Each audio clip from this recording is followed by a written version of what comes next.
Assalamualaikum warahmatullahi wabarakatuh. Perkenalkan, nama saya Gilang Aramansa. Kali ini saya akan menjelaskan tentang manajemen pada proses keperawatan.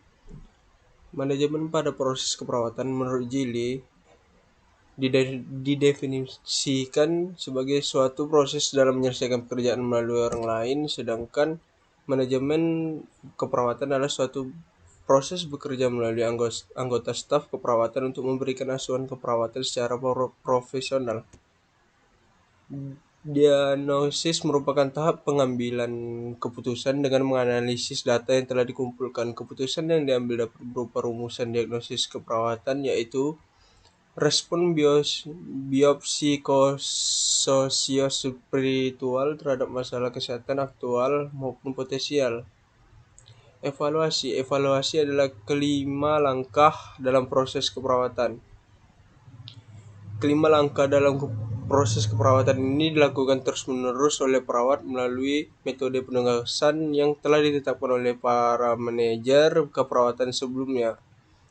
Perawat memiliki peran antara lain sebagai berikut. 1. Peran perawat sebagai koordinator. 2. Perawat berperan sebagai pemimpin dan manajer. 3. Perawat sebagai pemimpin dan manajer diri sendiri. 3. Perawat berperan sebagai pemimpin dan manajer diri sendiri. Sebagai seseorang perawat yang profesional, masing-masing perawat harus dapat memimpin dan mengatur diri sendiri. B. Manajemen pada tahap pengkajian. Beberapa hal yang perlu diperhatikan dalam melakukan pengkajian adalah: 1. Perawat memiliki pemahaman yang mendalam tentang pengetahuan fisiologi, psikologi, sosial, dan kultural. Perawat memiliki pemahaman tentang proses perawatan. 3. Perawat memiliki pemahaman tentang diri perawat sendiri, respon fisiologis dan psikologis.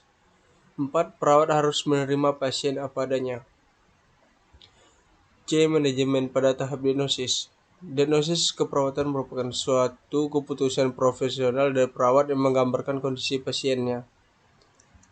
D. Manajemen pada tahap perencanaan. Jika perawat ingin memberikan asuhan keperawatan yang efektif kepada pasien, perawat harus menggunakan lebih banyak pikiran dalam menyusun perencanaan. Tahapan perencanaan keperawatan terdiri atas 1. Penyusunan prioritas masalah pasien yang telah teridentifikasi. Perumusan tujuan untuk setiap masalah pasien. C. Pemilihan intervensi keperawatan spesifik untuk mencapai tujuan. D. Pencatatan informasi pada formulir rencana asuhan keperawatan.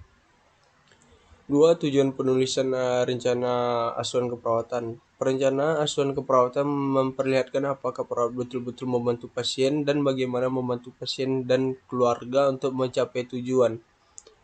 Tujuan menulis rencana asuhan keperawatan adalah: 1. Menunjukkan tujuan asuhan keperawatan. B. Sebagai pedoman asuhan yang berorientasi kepada pasien. C. Sebagai alat komunikasi bagi seluruh staf yang terkait dengan pasien. D. Sebagai pedoman supervisi dalam melaksanakan asuhan keperawatan sebagai dasar untuk menangani asuhan keperawatan. 3. Bagian-bagian penting dalam rencana asuhan pasien. Istilah rencana asuhan pasien di sini adalah uraian seluruh asuhan terhadap pasien yang menjadi tanggung jawab perawat. Manajemen pada konferensi keperawatan. Perawat profesional bertanggung jawab terhadap penyusunan rencana keperawatan dan mempertahankannya agar tetap baru. 1. Konferensi rencana asuhan keperawatan. Diskusi kelompok dan rencana asuhan keperawatan cenderung mengurangi metode fungsional yang lama untuk asuhan keperawatan. Tujuan konferensi ialah merencanakan asuhan pasien secara individual, meningkatkan semangat kooperatif, meningkatkan pengetahuan dan pemahaman staf keperawatan. Perencanaan awal konferensi mencakup hal-hal sebagai berikut. Yang pertama adalah perencanaan asuhan individual, pemilihan waktu yang tepat sehingga tidak mengganggu waktu asuhan keperawatan pasien. Dia persiapan pemimpin konferensi. F. Manajemen pada tahap implementasi. Perawat profesional harus menggunakan semua teknik manajemen yang salah satunya adalah supervise.